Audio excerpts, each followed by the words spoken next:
कहते हैं बदलते वक्त के साथ ना बदल जाना चाहिए। और क्या बदल रहा है? टेक्नोलॉजी बदल रही है। सीडी प्लेयर्स होते थे पहले, सबसे पहले देखे तो कुछ होता ही नहीं था। सीडी, फिर ये गाने गुने आए, डेक आया, वो वॉकमैन आया, वॉकमैन भी लिया हुआ है मैंने। फिर छोटे छोटे फ़ोन आए, फिर एक MP3 प्लेयर, MP4 प्लेयर, वो भी होते थे। उसके बाद फिर फ़ोन्स आए जो जिसमें मेमोरी कम होती थी। हाँ, फिर वो फ़ोन बड़े आए, मेमोरी कार्ड यूज़ होने लग गए, फिर फ़ोन बड़े आए, फिर स्मार्टफोन्स आ गए। फिर अब कितनी ज़्यादा, लेटेस्ट फ़ोन जो मैंने लिया 128 GB मेमोरी का लिया।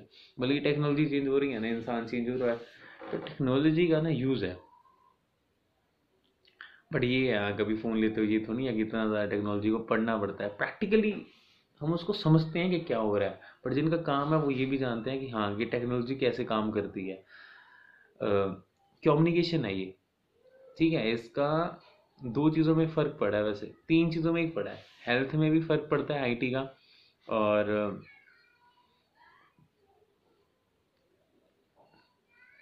करियर में भी फ़र्क पड़ता है, और रिलेशंस में भी फ़र्क पड़ता है।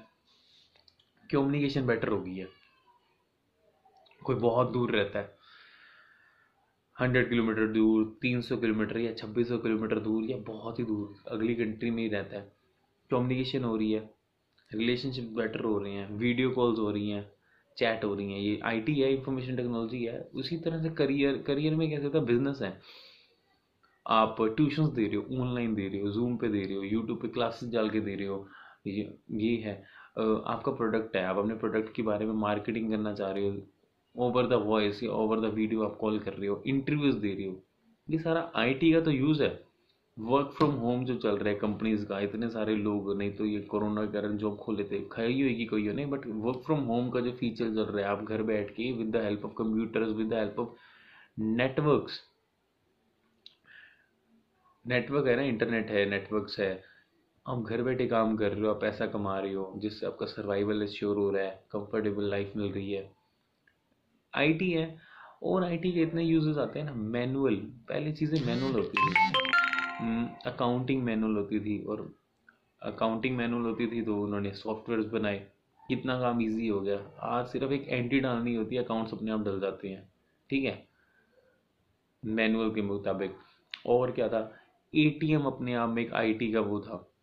ATM मशीन्स जो बनी है कि यार अब किसी को चाहिए, वो रात को बैंक थोड़ी आएगा, ATM में जाएगा, पैसे निकाल लेगा, लाइन्स में थोड़ी लगी रहेंगी। बैंक के भी हाफ पे। और अगर IT की बात करें तो पासबुक प्रिंटिंग के लिए बैंक के पास कितना छोटा मोटा काम लगता है ना, कि यार उनको वो काम करने दो ना। बैंक वाले सोचते हैं कि यार जिसके लिए वो बने हैं, बोलने के लिए, अपना लोन एडवांस करने के लिए, कस्टमर को कैच करने के लिए, या एनहांस करने के लिए हमारी चीज़ों को, यार वो प्रिंटिंग के लिए थोड़ी बने हैं। उसके लिए एक मशीन बना दी, लोग आएंगे अपने आप मशीन में प्रिंट निकालेंगे, चले जाएंगे। बुक माई शो जो ऐप बना है, मेक माई ट्रिप जो ऐप बना है, होटल्स के लिए गो आई बीबो जो ऐप बनी है, बिजनेस बढ़ाया है, अपॉर्चुनिटीज ज़्यादा दी हैं लोगों को, लोगों को अवेयर किया है इन चीज़ों के बारे में, लोग ज़्यादा इसके बारे में जाने, लोगों ने और दिया, बिजनेस बढ़ा है अपने आप में। नियर बाय ऐप है, लिटिल ऐप है, आपको जो चीज़ें पता भी नहीं है, लोग यहाँ रहते हैं या एक शॉप में यहाँ है, बट वो ऑफर दे रही है आपको अच्छे प्राइस पे, आपको भी सही लगता है, आप वहाँ चले जाते हो। तो ये इन्फॉर्मेशन टेक्नोलॉजी तो है सारी की सारी। इतने यूजफुल होने के बाद भी जब हम इसको, बुक को पढ़ते हैं, हमको कुछ याद नहीं रहता। ऐसा नहीं होना चाहिए ना। इस बुक के फायदे समझो, इस बुक को कम से कम समझो सी कि रियल सेंस में ये बुक कहना क्या चाहती थी। इस बुक में यार, ये तो हम छोटी मोटी बातें कर रहे थे, इस बुक में ना इंफॉर्मेशन सिस्टम के बारे में बातें की गई हैं। ये जो बहुत बड़े लेवल पे बंदे होते हैं ना, जिनके पास 1000 करोड़, 5000 करोड़, 10,000 करोड़ है, वो अकाउंट्स इस तरह से थोड़ी चेक करते होंगे, हाँ सेल्स कितना है, ये कितना है। उनकी ब्रांचेज हैं, उनकी फ्रेंचाइजीज हैं, तो उनके लिए स्पेशल सॉफ्टवेयर तैयार किए जाते हैं, जिसके कारण वो अपने डाटा को इन्फॉर्मेशन में जो कन्वर्ट होता है, इन्फॉर्मेशन को वो देख पाएँ, एनालाइज कर पाएँ, और नए डिसीजन ले पाएँ कि कहाँ मेरे को कमी पेशी लग रही है, कहाँ मेरे को ठीक लग रहा है। ये सॉफ्टवेयर्स होते हैं, क्लाउड में सारा डाटा है। सिर्फ यूट्यूब है, यूट्यूब पे एक वीडियो अपलोड होती है, वो जिस बंदे ने अपलोड की उसके फ़ोन से तो वो डिलीट कर देता है, फिर भी ये रह जाती है। कैसे रह रही है? पब्लिक क्लाउड है, वर्चुअल क्लाउड है, प्राइवेट क्लाउड है, नेटवर्क है, ये सारे के सारे क्लाउड सर्वर है, ग्रिड कंप्यूटिंग नाम की कितनी अल्टीमेट चीज़ आ रखी है, बट पढ़ने में इसको दिक्कत हो रहा है। नहीं पढ़ा जा रहा है, इसका बुक के साथ लेना देना नहीं है। हो सकता है थोड़ी सी कमी रहेगी, वो जो प्रैक्टिस कह लो या आदतें थोड़ी सी खराब रहेंगी, बट कोई बात नहीं। बट आईटी का यूज़ अपने आप में समझना कितना ज़्यादा ज़रूरी था या है। अभी अगर नॉर्मल मैं एक चीज़ कहूँ, सीसीटीवी, सीसीटीवी ह्यूमन से ऊपर कितना ज़्यादा ऊपर है in terms of catching a person, catching और रिकॉर्डिंग अ थिंग। रात को अगर कोई बंदा आता है या कहीं भी कोई बंदा आता है या कहीं पे कोई चोरी होती है, ह्यूमंस पे कोई बिलीव नहीं पड़ पाएगा, बट एक सीसीटीवी ने अगर कोई कैप्चर किया है कि ये देखो ये हुआ था, ये हुआ था, ये हुआ था, that is any time bigger than a human thing, because people want justification.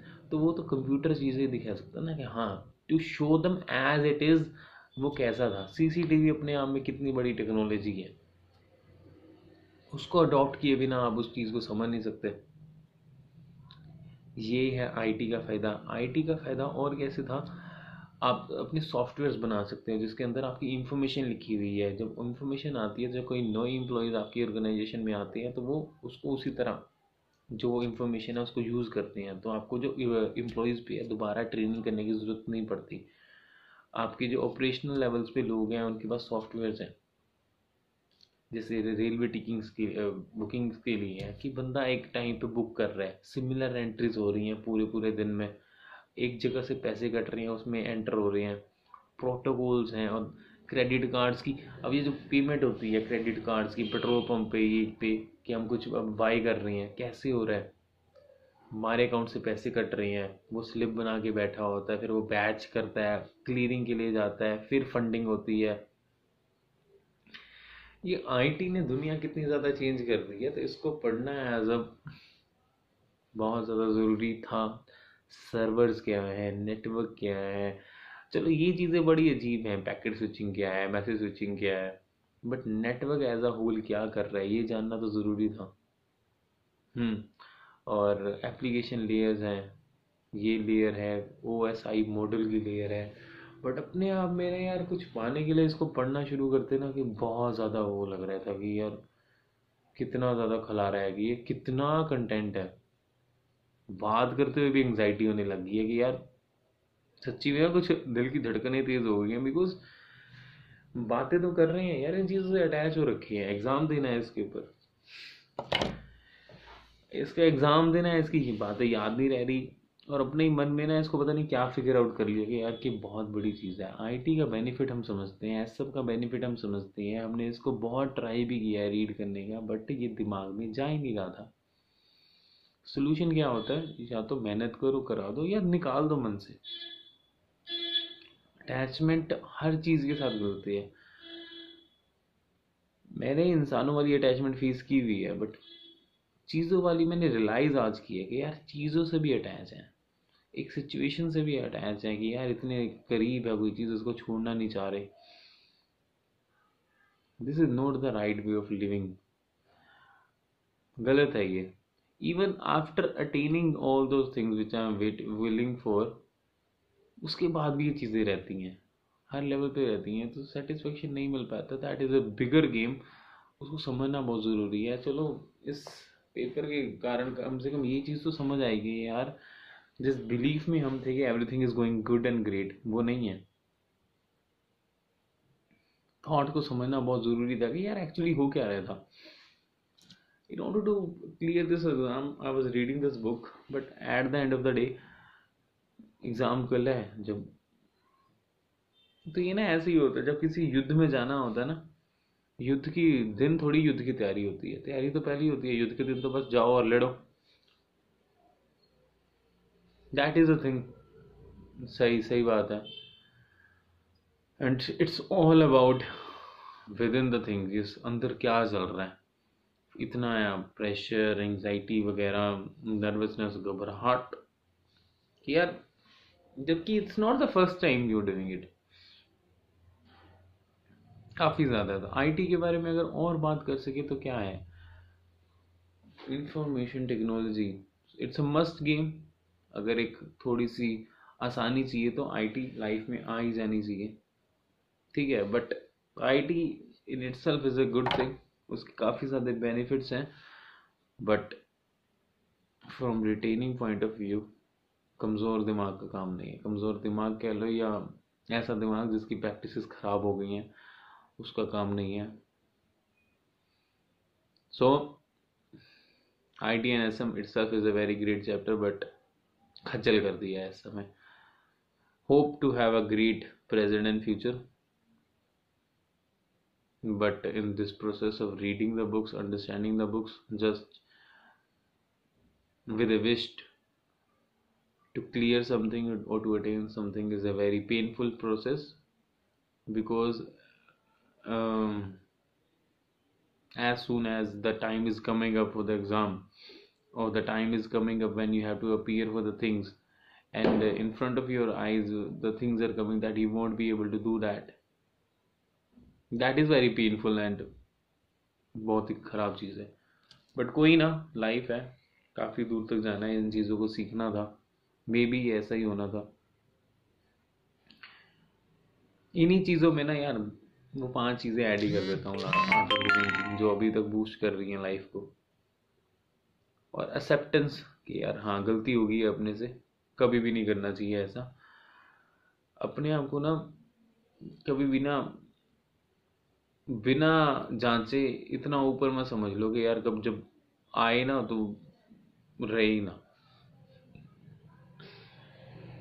5 things which are very useful in art of living, which we tell people that these are the 5 keys to happiness, to peace of mind के लिए 5 चीजें बहुत जरूरी है जीवन में। सबसे पहला क्या है, विथ हम opposite values are complementary to each other. जीवन में सुख और दुख आते रहते हैं और सुख की कीमत दुख से ही पता चलती है। जब तक जीवन में दुख ही नहीं होता ना इंसान, उसको पता ही नहीं चलता कि सुखी रहना होता क्या है, शांत रहना होता क्या है। जब तक मन में अशांति नहीं आती ना, उसको शांति की कदर हो ही नहीं सकती। तो अगर आपको जीवन में कभी भी अशांति फील हो रही है ना, कहना ठीक है, मुझे एक साइड समझ आ रहा है। सुख और दुख जीवन में एक सिक्के की तरह है, जिसमें हेड और टेल रहेंगे जिंदगी भर रहते हैं। इंसानों के साथ रहते हैं, आते हैं चले जाएंगे, हम खुद भी आए हैं चले जाएंगे। पैसे हैं, जितना मर्जी जीवन में कमा लो, किसी और के लिए छोड़ के चले जाएंगे, वो भी पता नहीं रहेगा नहीं रहेगा, सब कुछ हो जाता है। ये चीज़ें हैं। सेकंड पॉइंट जो बहुत ज़रूरी है, acceptance. Accept the situation and person as they are. ये जीवन में जो भी जैसा है ना, उसको एक्सेप्ट कर लो, ये ऐसा ही है। ये मूवमेंट भी है ना जैसा ही, ये इसको भी एक्सेप्ट कर लो, ये ऐसा ही है। अदरवाइज आप फ्रस्ट्रेट रहोगे, एंजाइटी में रहोगे, नर्वस रहोगे। Third thing, don't be football of others opinion. किसी और की बातों में मत आ जाओ, बिकॉज कोई भी इंसान है ना अपने फायदे के लिए आया है। बड़े लोग ऐसे ही होते हैं जो अपने फायदे के लिए आते हैं आपके पास, अपना फायदा निकालने के लिए। तो उनकी बातों में कभी मत आ जाओ। जीवन में ना अंडरस्टैंडिंग बढ़ाने का मतलब या कामयाब होने का मतलब यही है कि जो ये लोग घूम रहे हैं ना, जो किसी और से अपना फायदा निकालना चाहते हैं या किसी और का नुकसान करना चाहते हैं, उनकी बातों में कभी मत आओ। इसको कहते हैं don't be football of others opinion. Fourth point क्या आता है, दूसरों की गलती में मंशा को मत देंगे। Don't see intention behind others mistake. आपसे गलती हो जाती है ना यार, मैं कितनी प्यारी चीज़ आई है, मैं अपने लिए तो कभी गलत नहीं सोचूंगा ना। मेरे लिए इस पॉइंट ऑफ टाइम पे कितना सही होता है ना कि मैं एग्ज़ाम क्लियर कर देता, बट उस एग्ज़ाम को पढ़ने को क्लियर करने के लिए मेहनत लगनी थी बहुत तगड़ी। हम हर बार ये सोच लेते हैं अब तो हो जाएगा अब तो हो जाएगा, ऐसे नहीं था। मैं अपनी खुद की एक्सपेक्टेशंस नहीं पूरी कर पा रहा हूँ, किसी और की क्या ही करता। किसी और को मेरे से एक्सपेक्टेशंस थी मैं उसको टाइम दूँ, नहीं दे पाया तो वो चले गए। मैं थोड़ी खुद को छोड़ सकता हूँ। तो किसी और की गलती में मंशा मत ढूंढो। मेरे साथ आज तक भी अगर कोई जो पर्सन थे मैं चाहता था मेरे साथ रहे, अगर मैं छोड़ गए हैं, तो ये इस पॉइंट से कितनी अल्टीमेट मैंने चीज़ सीखी है कि यार मैं अपने साथ भी गलत कर जाता हूँ, बट मैं अपने आप को बैठ के पूछता हूँ कि यार बंदा माड़ा नहीं है, इंटेंशनली नहीं करता, गलती से हो जाता है। सो चलो आज के दिन में कुछ तो ब्यूटीफुल पॉइंट निकल के आया कि यार जो हुआ भूल जा, ठीक था। और लास्ट है, वर्तमान क्षण अटल है। इस जीवन में जो भी होता है ना अच्छे के लिए होता है। अभी भी जो हो रहा है ना बहुत अच्छे के लिए हो रहा है। ये रियलाइजेशन हुई है, बहुत अच्छी है। Have a balance in life, live each day as a best day of your life. अपनी तरफ से बेस्ट जो होगा चाहे ना हो। Stay happy, healthy and blessed, have a great life. जय गुरुदेव।